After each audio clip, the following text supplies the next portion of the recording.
Bismillahirrahmanirrahim. Alhamdulillahirabbil alamin. Allahumma shalli wa sallim ala sayyidina Muhammadin wa ala alihi wa sahbihi ajma'in, amma ba'du.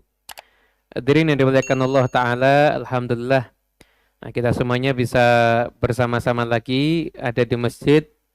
Yang belum niat iktikaf, jangan lupa kita niatkan untuk iktikaf.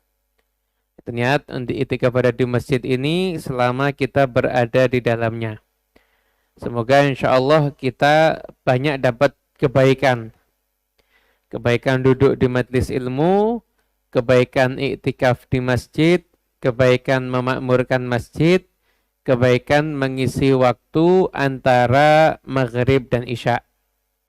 Untuk para pemirsa di rumah pun juga sama, niatkan kita semuanya mencari ilmu untuk diamalkan. Niatkan kita semuanya mengisi waktu yang mulia, waktu bainal maghrib wal isya. Mudah-mudahan kita semuanya insya Allah jadi orang yang mendapatkan berkah dari Allah Subhanahu wa taala. Amin ya rabbal alamin. Hadirin yang dimuliakan Allah taala, kita akan mengkaji lagi tentang permasalahan birrul walidain. Nanti akan kita jelaskan. Jadi begini. Birrul walidain itu satu kewajiban. Bahkan perintah wajibnya itu berbarengan dengan perkara tauhid. Yang artinya itu satu hal yang memang penting. Wa qadha rabbuka alla ta'budu illa iyyahu wa bil walidaini ihsana. Allah Ta'ala telah mewajibkan bahwasanya kita tidak boleh menyembah kecuali hanya kepada Allah. Ini urusan tauhid. Surga atau neraka kita tergantung ini. Keselamatan dunia akhirat kita juga tergantung sama ini. Ini perkara tauhid. Kemudian dilanjutkan lagi, imma yablughanna indakal kibara ahaduhuma aw kilahuma fala taqul lahumā uffin wa la tanharhuma wa qul lahumā qawlan karima. Kemudian ketika sudah mencapai usia dewasa, ketika telah mencapai usia dewasa, maka jangan katakan kepada mereka uf. Kepada mereka uf. Uf aja nggak boleh. Walatan haruma atau sampai membentak mereka. Tapi katakan kepada mereka qaulan karima, ucapan yang mulia. Artinya ucapan anak kepada orang tuanya itu ucapan kemuliaan. Ucapan yang menunjukkan orang tuanya itu mulia. Ucapan yang menunjukkan ketinggian derajat orang tuanya. Jangan sampai ada kata-kata uf, apalagi sampai membentak kepada kedua orang tuanya. Ini bukan lagi haram yang biasa, ini haramnya itu dihukumi durhaka pada kedua orang tua. Wahfid lahuma janahadzuli minar rahmati wa qur rabbirhamhuma kama rabbayani shaghira, dan rendahkan sayapmu. Hinakan dirimu di hadapan kedua orang tuamu. Nah, sekalipun kamu telah menjadi orang yang kaya, kamu direktur, kamu berpendidikan tinggi, kamu rektor, kamu dosen, kamu ulama, tapi rendahkan dirimu di hadapan kedua orang tua. Ketahuilah bahwasanya kalau kita itu jadi orang hebat, maka yang hebat itu bukan diri kita, yang hebat adalah kedua orang tua kita. Hanya kita lihat, maaf ini, kadang-kadang orang tuanya petani, anaknya jadi direktur. Tapi yang orang tuanya direktur, anaknya malah jadi pecandu narkoba. Keluar masuk penjara, waliyadzubillah min dzalik. Ini fakta. Artinya apa? Bukan direkturnya itu yang hebat, tapi petaninya ini yang hebat. Nah, petani punya anak direktur, dia yang hebat. Dia yang hebat. Ada satu kisah. Nah, kisah ini, hikayat ini sering disampaikan oleh Kiai Zubair, ayahnya Kiai Maimun Sarang. Dulu ada salah seorang ulama yang terkenal, alim. Dia punya murid banyak. Ulama ini masyhur dengan keilmuannya, masyhur dengan kealimannya. Begitu. Kemudian setelah itu,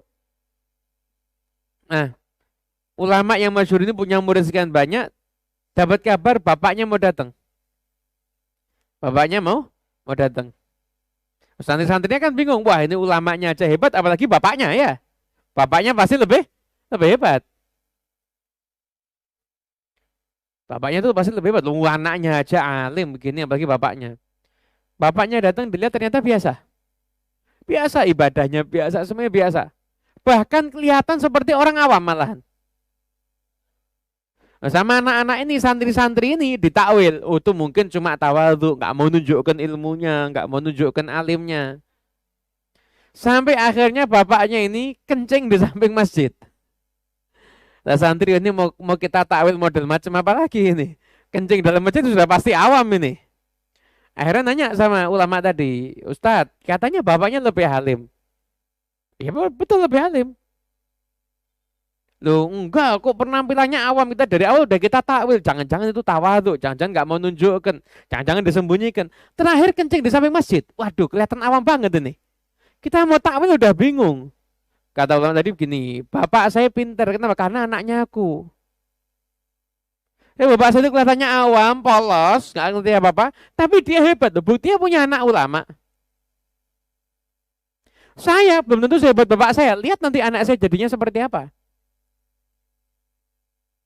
Jadi kalau kamu mau nyalahkan, jangan nyalahkan bapak saya. Kalau kamu nyalahkan ada yang awam, itu berarti mbah saya itu berarti. Jadi ini bela bapaknya tapi ngeplekkan mbahnya ini. Jadi artinya kita nih jadi apapun juga, kita suruh merendahkan diri di hadapan kedua orang tua kita. Buang ilmumu di hadapan kedua orang tuamu, buang hartamu, buang jabatanmu. Kamu tuh nggak punya apa-apa dan kamu nggak berdaya apa-apa di hadapan kedua orang tua. Makanya jangan menyombongkan apapun juga di hadapan kedua orang tua. Suruh merendahkan diri. Setelah itu doakan selalu kedua orang tua kita. Doakan selalu kedua orang tua kita. Nah, kalau nasihatnya Habib Jamal bin Abdul Qadir As-Segaf, Imam Masjid, lo menasihatkan, ada ulama yang mengatakan orang itu doakan orang tuanya, Rabbirhamhu, Rabbi fili wali walidayya, itu berulang kali, fili walidayya Rabbirhamhuma kama rabbayani, sahur dan sebagainya, itu doakan orang tuanya. Kalau 1 hari 5 kali itu berarti dianggap anak itu masih belum berbakti. Nah, karena doa ini mau kita ucapkan sehari 10 kali aja kita nggak capek. Doa ini kita ulang kita nggak capek. Orang tua ngerawat kita itu capek. Makanya sering-sering diingat apapun juga langsung doakan kedua orang tua kita. Insya Allah kita ini mungkin masih banyak kurang ya dalam berbakti. Tapi semoga Allah Ta'ala menutupi kurang-kurangnya kita dengan berkat kita sering mendoakan kedua orang tua. Nah ini ujiannya terutama ketika orang tua itu sudah semakin tua. Maka disitulah anak itu benar-benar diuji. Bagaimana? Anak itu tetap bisa bakti sama orang tuanya maksimal apa enggak ini? Kalau sudah orang tuanya tua, tapi anaknya masih bisa berbakti atau belum begitu. Nah, kemudian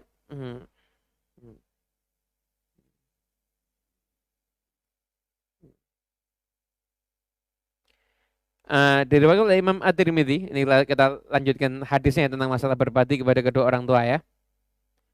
Diriwayatkan oleh Imam At-Tirmidzi, bahwasanya Abdullah bin Umar, beliau mengatakan, tolong siapapun yang nyemak kajian ini dari rumah, tolong kajian ini disemak sampai akhir.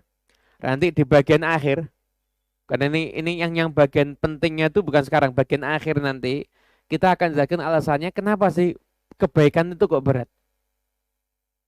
Kebaikan itu kenapa kok berat.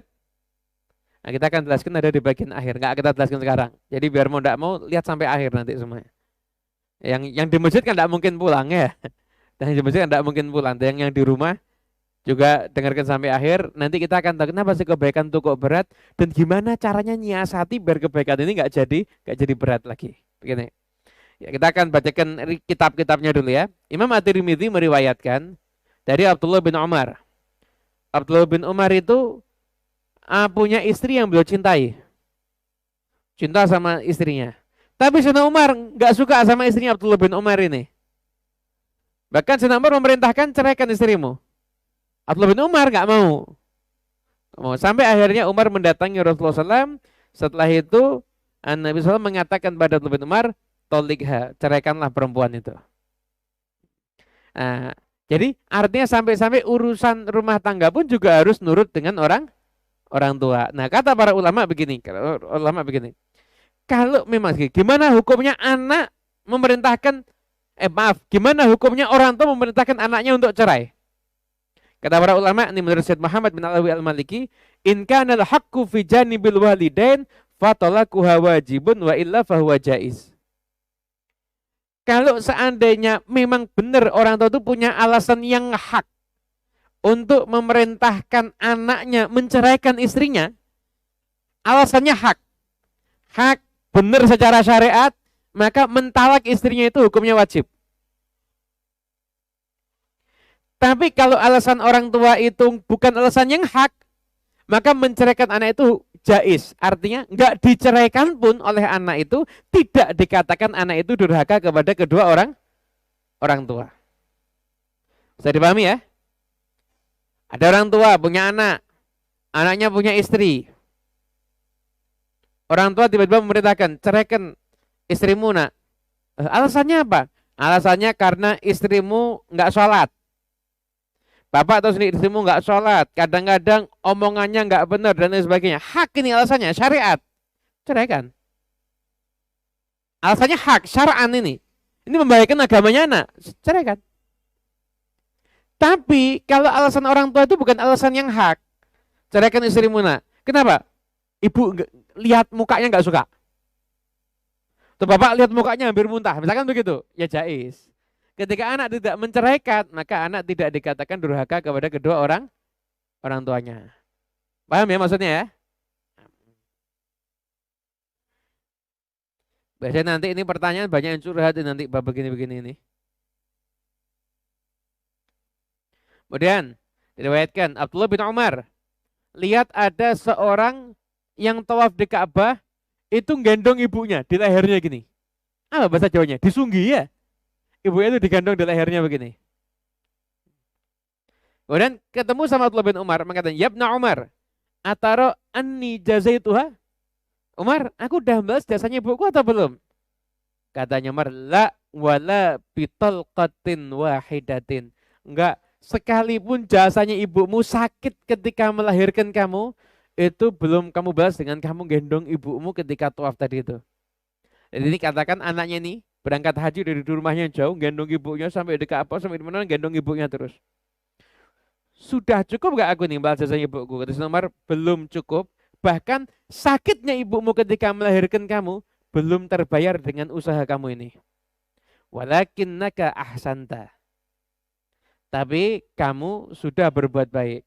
Wallah yuthibuka 'alal qalili katsiran, dan Allah Ta'ala akan memberikan pahala atas amal yang kecil itu menjadi amal yang banyak, yang jadi pahala yang besar. Kenapa? Karena kamu telah berbuat baik.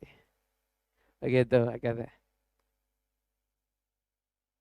Kemudian setelah itu juga ini sekarang ini ada dua kisah. Ada dua kisah yang berkenaan dengan masalah berbakti kepada kedua orang tua. Nah, untuk siapapun yang mau ngikuti acara ini dan mau bertanya, nanti bisa kirim WhatsApp ke nomor 0822 94 kali 3833. 0822 9999 3833. Saya ulang lagi ya, yang mau nanya lewat WhatsApp ke nomor ini 0822 94 kali 9999 3833. Karena kalau tahu mungkin di akhir nanti saya sholat isya yang di rumah adminnya banjir. Kenapa? Karena kan delay ini. Jadi siaran langsungnya delay gitu. Ada jedanya.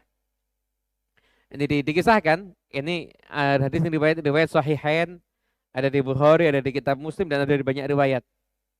Nabi SAW itu cerita. Ada 3 orang, kisah ini saya sampaikan hikayatnya bermakna. Ada 3 orang yang berjalan. Tiba-tiba di tengah jalan hujan turun. Mereka akhirnya berteduh di sebuah gua.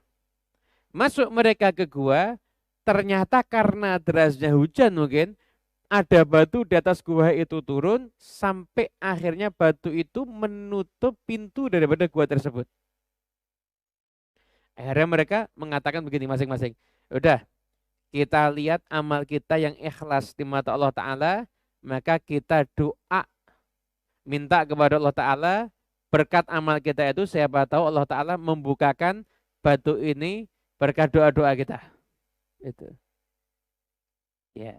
Jadi Anda bisa bayangkan ya, Anda bisa bayangkan kalau ada batu di mulut gua, kemudian tergeser secara otomatis, itu luar biasa apa enggak?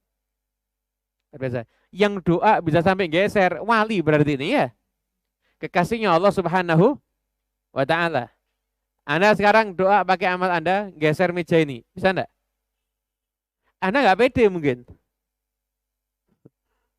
Nggak pede, doa biar geser meja ini. Geser mejanya, sayanya jangan digeser ya.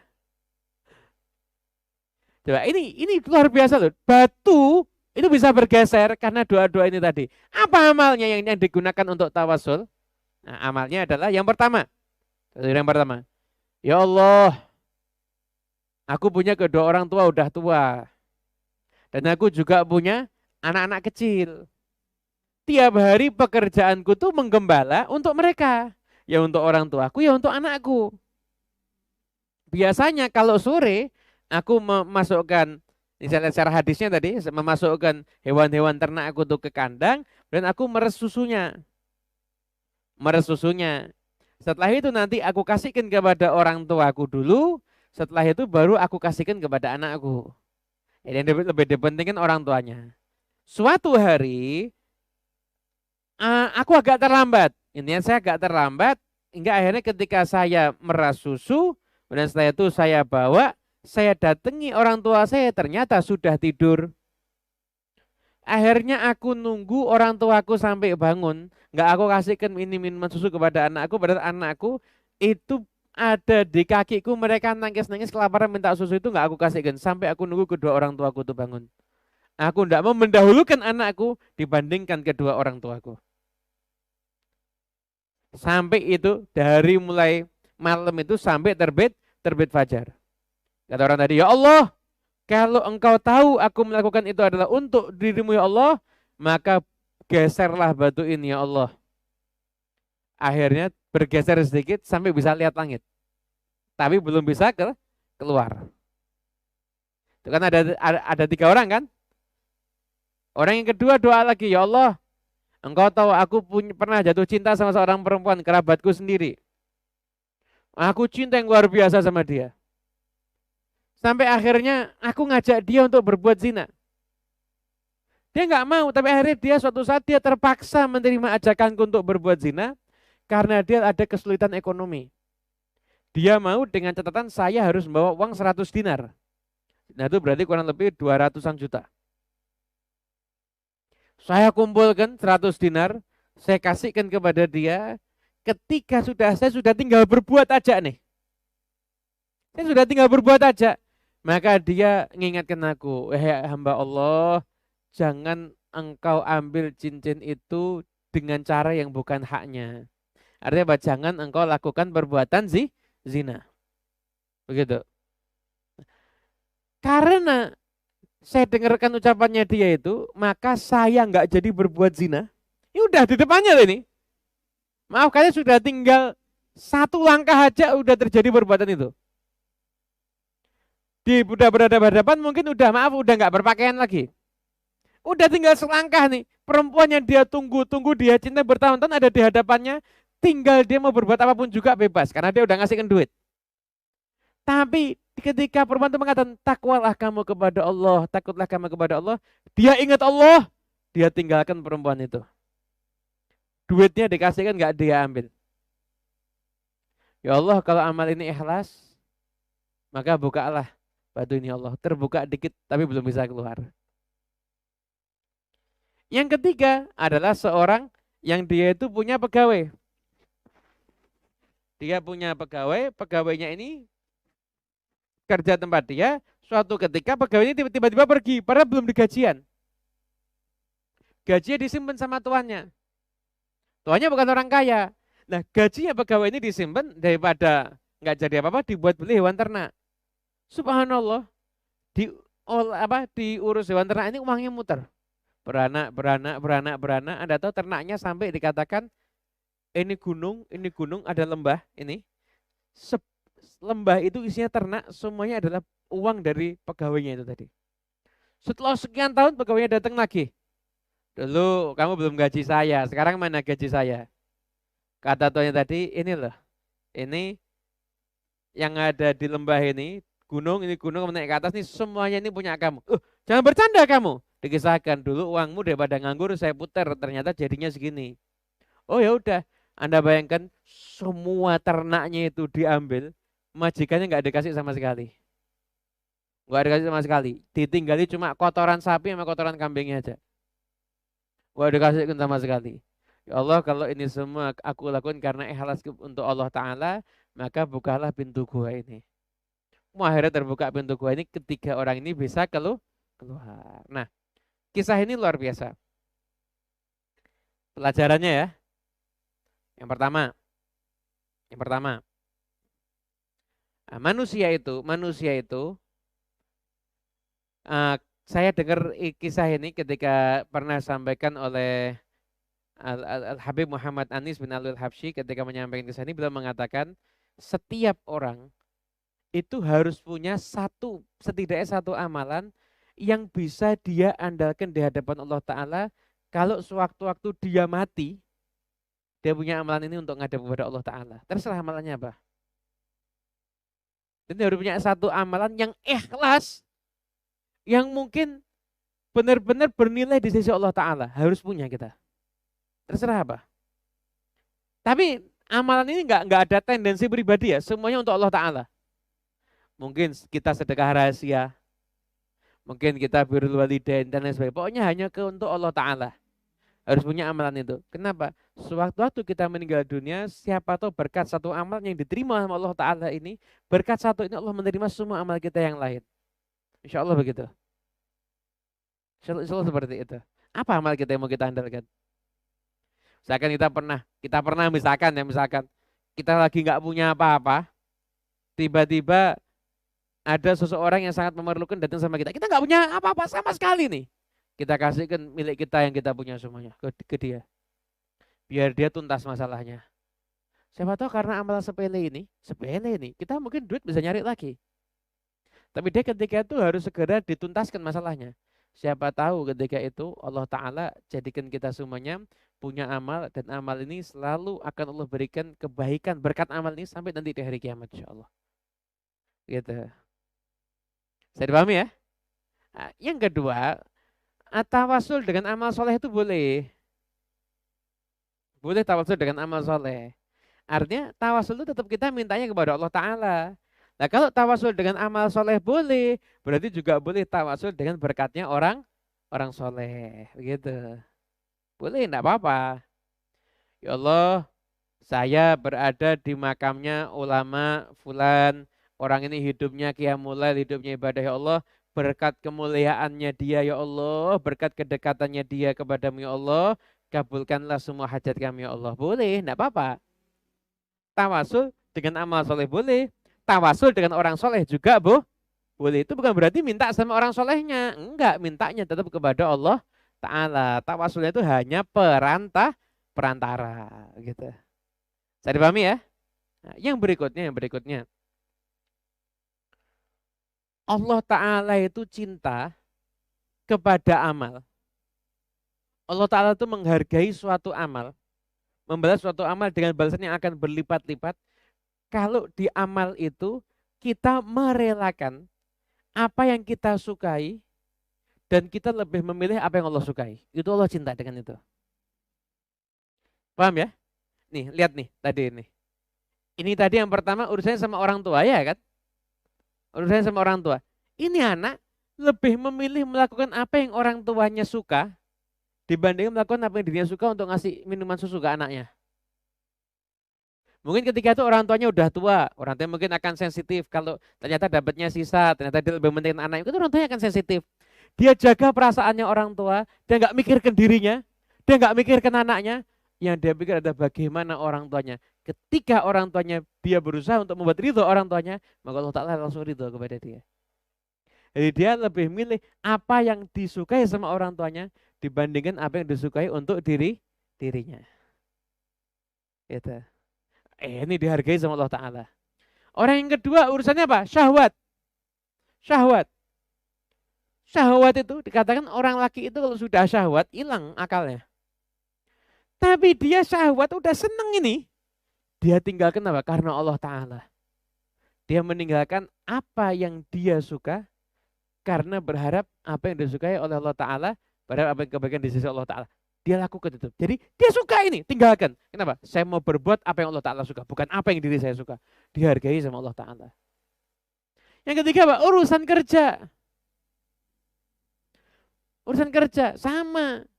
Ini orang sebenarnya kalau mau ngasih bayaran langsung uangnya, bisa apa enggak dia? Bisa. Dan adil apa enggak? Adil loh, memang gajinya segitu kok. Tapi dia sangat berhati-hatinya dalam urusan kerjaan sampai dia tidak mendolimi siapapun. Kadang-kadang kan kita kerja ada pilihan. Ini kita jual barang, oh kalau kita ceritakan kekurangan barang ini, ya barang kita lakunya murah, kita tutupi aja. Nah biar dapat keuntungan. Ternyata keuntungan dunia kita dapat, keuntungan akhirat kita nggak dapat. Padahal kalau kita dapat keuntungan akhirat, pasti keuntungan akhirat itu juga akan menguntungkan kita juga ada di dunia insya Allah. Keuntungan akhirat itu kalau kita dapat, dunianya juga beruntung. Tapi kalau keuntungan dunia kita dapat, keberuntungannya mungkin hanya sesaat dan pasti tidak menguntungkan, belum tentu menguntungkan untuk keberuntungan akhirat. Begitu. Saya dipahami ya? Nah, ini. Itu kisahnya tuh mengandung banyak sekali pelajaran. Nah, hadirin yang dimuliakan Allah Ta'ala, mari kita ini sebagai anak, jadilah kita ini anak yang menghargai jasa orang tuanya. Begini. Orang tua itu bisa salah pendapat. Tapi orang tua nggak akan salah niat. Orang tua bisa salah pendapat. Pendapatnya mungkin keliru bisa. Tapi orang tua nggak mungkin salah niat. Niatnya orang tua itu tidak mungkin orang tua itu ingin buat anaknya susah. Nggak ada. Orang tua itu hanya kepingin anaknya bahagia. Pendapat orang tua kita bisa keliru, tapi niat baiknya untuk kita nggak akan keliru. Makanya hargailah selalu apa yang menjadi keinginan dan harapan orang tua kita semuanya. Kadang-kadang memang kita harus meninggalkan apa yang kita suka agar kita mendapatkan apa yang orang tua kita suka. Niatnya karena Allah Ta'ala. Niatnya karena Allah Subhanahu Wa Ta'ala. Kadang-kadang ada anak udah dapat tawaran pekerjaan, wah keuntungannya gede, tapi orang tuanya nggak suka. Jangan nak, itu tempatnya jauh, kamu di sini aja. Anaknya bingung, ini kan sesuatu yang anak sukai, tapi nggak orang tua sukai. Gimana? Mana yang Allah ridho? Allah akan ridho kepada apa yang disukai oleh orang tuanya. Begitu. Allah akan ridho pada apa yang disukai oleh orang tuanya. Makanya selama yang kita lakukan itu bukan suatu kewajiban syariat dan orang tua kita meminta untuk kita tinggalkan aja. Kita turuti apa yang dimaui oleh orang tua kita semuanya. Memang berat. Ini baru poin ini akan saya jelaskan. Nah, kenapa kok berbakti kepada kedua orang tua itu kok berat, kebaikan semuanya itu kok berat? Kenapa? Begini. Berbakti kepada kedua orang tua dan kebaikan itu berat. Kenapa? Karena memang kebaikan yang istimewa itu semuanya pasti didapatkan dengan perjuangan. Gitu. Orang mau jadi tim juara sepak bola sekelurahan dengan jadi juara tim sepak bola seprovinsi. Berat mana lawannya? Seprovinsi apa sekelurahan? Seprovinsi pasti ya. Jadi juara sepak bola se-Indonesia dengan juara sepak bola seprovinsi. Berat mana? Ya lebih berat se-Indonesia. Benar enggak? Jadi juara sepak bola sedunia sama se-Indonesia. Berat mana? Yang lebih berat itu yang sedunia itu akan lebih berat. Kenapa? Karena semakin kebaikan itu kita cari dan semakin mahal harganya, maka tantangannya itu semakin berat. Benar apa enggak? Nah, kebaikan hasanah ini yang kalau balasannya itu surga, itu memang berat. Kenapa? Karena balasannya surga. Dan Allah Ta'ala tuh kalau memberikan surga kepada hambanya, itu ada DP-nya. DP-nya apa? Ya kebahagiaan hayatan thayyibah ada di dunia ini. Allah Ta'ala kalau mengasih surga kepada hambanya, ini hamba layak dapat surgaku di akhirat. Allah Ta'ala kasih DP-nya. DP-nya apa? Hayatan thayyibah fid dunya. Bukan hayatan ghaniyah, bukan hidup kaya, enggak. Hidup mewah, enggak. Hidup yang baik menurut Allah Ta'ala. Di dunia ini Allah kasih. Sebelum nanti Allah Ta'ala akan berikan surga ada di akhirat. Surga itu ya ada DP, bukan cuma kredit motor yang pakai DP. Ada, kasih DP itu Allah Ta'ala. Apa DP-nya? Hayatan thayyibah fid dunya. Itu adalah DP-nya daripada surga. Kasih hayatan thayyibah di dunia, nanti di akhiratnya Allah akan kasih surga. Ya berat tuh. Anda mau dapat keberuntungan abadi di dunia ini sampai di akhirat nanti. Ini unlimited loh ini. Jadi juara Piala Dunia itu gengsinya cuma 4 tahun. 4 tahun lagi belum tentu dia bisa mempertahankan gelar. Tapi ini keberuntungan abadi. Abadi, nggak ada habisnya. Unlimited, nggak terbatas. Ya berat pasti. Makanya kebaikan itu berat. Cuma sekarang gimana biar kebaikan itu nggak berat? Maka berusaha untuk menikmati kebaikan. Olahraga itu berat. Benar nggak? Tapi kenapa banyak orang yang suka olahraga? Mau ada yang sepak bola, mau ada yang renang sampai megap-megap, renang, tapi besok renang lagi sampai megap-megap lagi. Kenapa? Karena dia tahu saya ini capek. Kenapa? Karena setelah ini menjadikan saya itu sehat. Lah orang yang renang aja, olahraga aja siap capek kok. Kenapa? Karena dia punya filosofi, kalau saya enggak olahraga, saya akan lebih cerepot. Sama ketika Anda mau berbuat kebaikan, Anda berat, Anda harus berpikir, kalau Anda enggak berbuat kebaikan, mungkin hidup Anda akan lebih berat lagi. Makanya jalan yang paling enak adalah laksanakanlah kebaikan. Begitu. Makanya ayo kita sekarang berusaha untuk menikmati kebaikan. Saya baru tadi malam sama ketika kajian saya menyampaikan begini. Beramal soleh itu, orang yang beramal soleh itu, beramal soleh itu sebenarnya kita nih harus pakai filosofi begini ya, gini ya. Maling itu, untuk maling capek apa enggak? Maling ini ketika mau maling, capek apa enggak? Capek. Dia mau bangun malam ya, bangun malam. Ketakutan enggak? Ketakutan, tapi dipaksa ya. Manjat, nyongkel, sampai dalam ternyata nggak ada yang bisa diambil. Sama-sama melaratnya kayak yang maling sama yang dimaling sama-sama melaratnya. Maling aja itu siap bangun malam, siap manjat, siap ketakutan, siap nyongkel. Anda pengen surga, masa nggak siap bangun tahajud? Kalah sama maling. Anda kan pengen masuk surga kan? Kira-kira maling sama tahajud, capek mana? Capek maling. Tahajud itu lebih gampang dibandingin maling. Nah, kenapa yang pencuri-pencuri aja yang maling-maling itu siap kok? Mereka bangun malam siap, capek siap, ketakutan siap. Maling itu dengar suaranya kucing meong langsung lari. Kenapa? Saking takutnya. Bener gak? Nah, tahajud lebih enteng. Kenapa kok kita nggak bisa tahajud? Kenapa kok kita bisa kalah sama maling? Paham? Kenapa? Dia fisabilillah syaitan wa nahna fisabilillah. Dari jalannya setan, kita jalannya Allah Ta'ala. Kok kita bisa kalah? Yang kita harapkan dengan tahajud kita tuh lebih istimewa dibandingkan apa yang diharapkan oleh maling itu dengan perbuatan malingnya.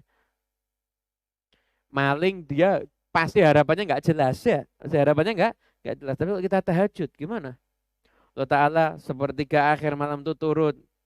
Mengatakan anak yang minta ampunan. Allah Ta'ala, aku yang akan ngampuni. Yang minta hajatnya kabulkan, aku akan mengabulkan hajatnya. Bahkan dikatakan zihamul la yuhti, panah malam itu tidak akan leset. Kalau Anda bangun tahajud, Anda doa, insya Allah doa Anda akan dijawab oleh Allah Subhanahu Wa Taala. Kenapa yang maling aja siap capek, siap repot? Kok Anda yang kepengen surga, pengen kebaikan dunia dan akhirat di jalan Allah Taala, kok Anda nggak siap repot? Kalah sama maling berarti kita. Paham ya? Jadi kalau kita sekarang mau tahajud, malas coba ingat maling ya.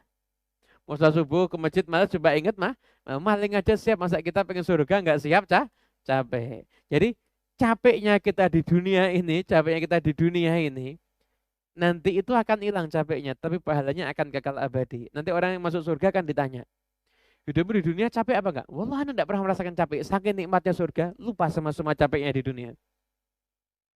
Tapi orang yang enak-enakan, maksiat terus, ketika dia masuk neraka, tanya, hidupmu di dunia enak? Saya nggak pernah enak, karena pedihnya neraka membuat dia lupa dengan semua kenikmatan yang pernah dia lakukan ada di dunia.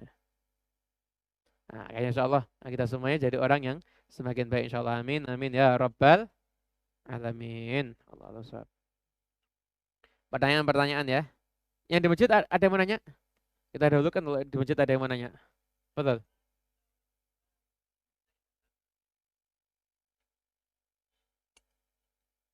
Bagaimana jika orang tuanya lain agama, tetap kita wajib untuk berbakti? Tetap kita wajib untuk berbakti.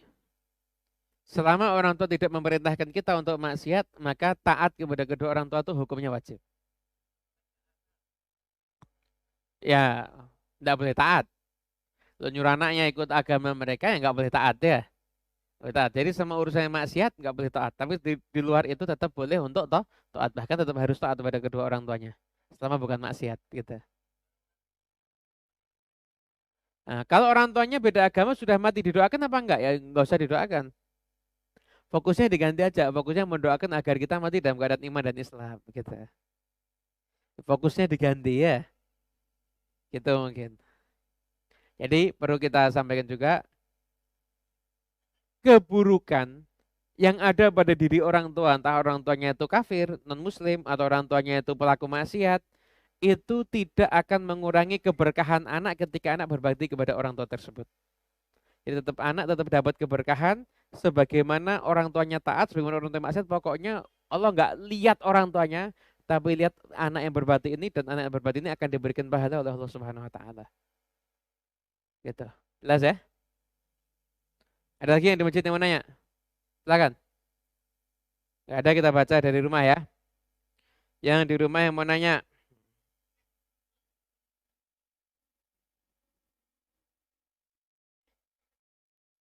Hmm,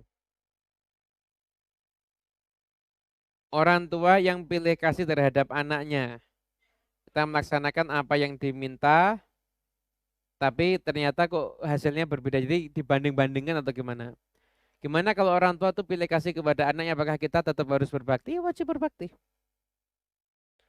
Lu ternyata adik saya itu yang lebih dicintai ya. Kalau orang tuamu cinta sama adikmu, kamu juga cinta sama adikmu. Senengkan adikmu, siapa tahu kamu nyenengin adikmu, orang tuamu juga bisa cinta sama kamu. Sebetulnya nggak ada orang tua pilih kasih. Orang tua itu cinta sama semua anaknya. Cuma kalau ada yang satu lebih kecil, yang lebih kecil memang pasti lebih disayangi dibanding yang tua. Kalau ada yang satu sakit, yang sakit lebih diperhatikan dibanding yang sehat. Yang satu ada masalah, yang ada masalah memang lebih diperhatikan dibanding yang nggak ada masalah. Itu pasti. Tapi sebenarnya nggak ada pilih kasih. Kita nggak usah berpikiran kacamata ini pilih kasih, nggak. Lakukan apa yang orang tua kita inginkan, nggak usah bingung dengan hasilnya. Kita dipuji, kita dikritik, pokoknya berbaktinya kita kepada kedua orang tua adalah karena Allah memerintahkan kita untuk berbakti kepada kedua orang tua. Gitu ya.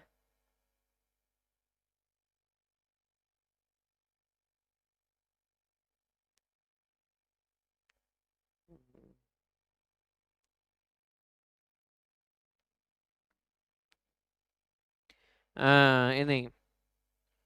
Assalamualaikum. Bisa menanya, ayah tidak pernah memberi nafkah.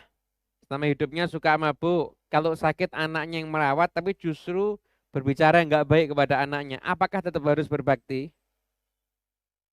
Kemudian kalau orang tua itu ngomel-ngomel anaknya, kemudian kalau anaknya marah tuh anaknya ngomeli orang tua, apakah termasuk berdosa?